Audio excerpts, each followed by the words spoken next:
And now let's cross live to John Laughland, a lecturer in politics and history at an institute in France. Marine Le Pen was previously the frontrunner in polls for France's next presidential election, and now she's banned from running for political office for half a decade. What's the impact of that course decision, do you think, sir?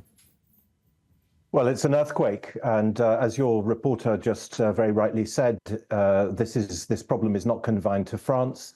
There have been similar examples of judicial intervention in the political process in Romania. There's been a threat constantly hanging over the AfD party in Germany that it would be banned. As she also said, your reporter, there are precedents in France, most notably in 2017 when François Fillon, who might well have become president of the Republic, was banned also as a result of a judicial investigation.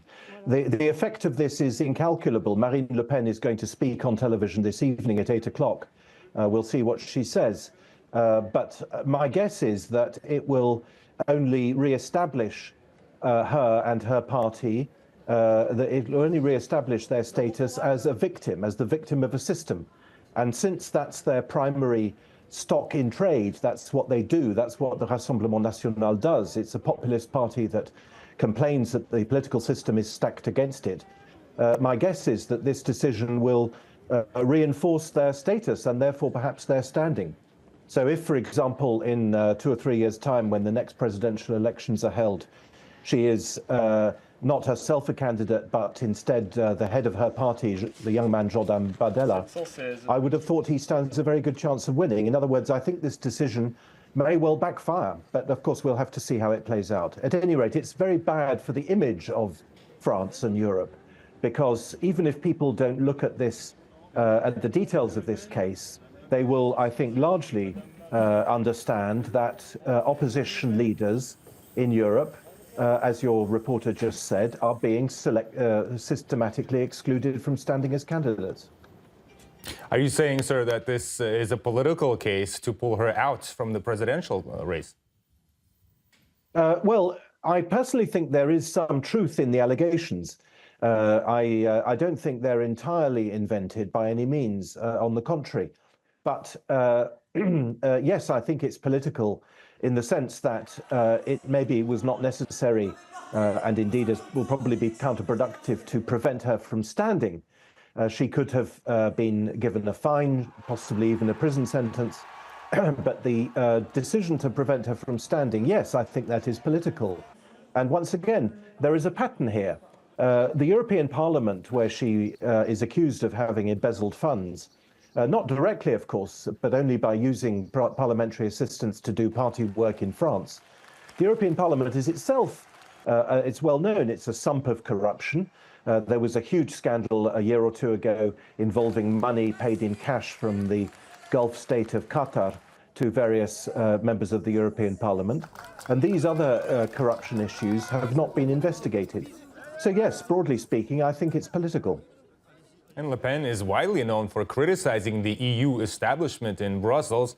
In what ways could that have affected these illegal proceedings against her, do you think? Well, I don't think that is the key issue, no, because firstly, she has put, as they say in French, she's put a lot of water in her wine.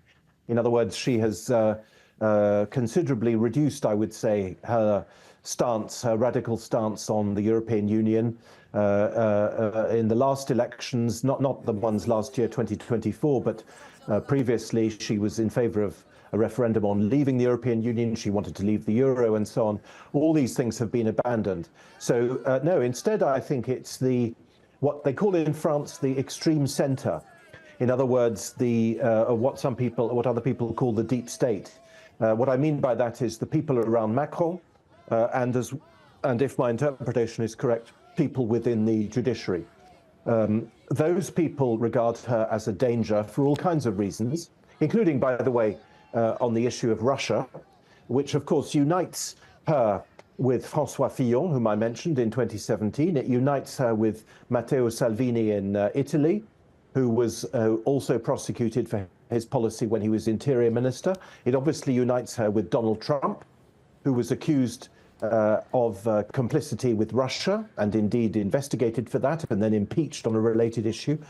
Russia is the thing which unites all these people. And so I think the key political interpretation, if there is one, is more to do with Russia and NATO and the Western alliance generally than more specifically with the European Union. It's interesting how some of the uncomfortable politicians are persecuted in France, and those close and loyal, they're usually let off the hook. John Laughland, a lecturer in politics and history at the Institute in France, thank you so much for contributing. Thank you.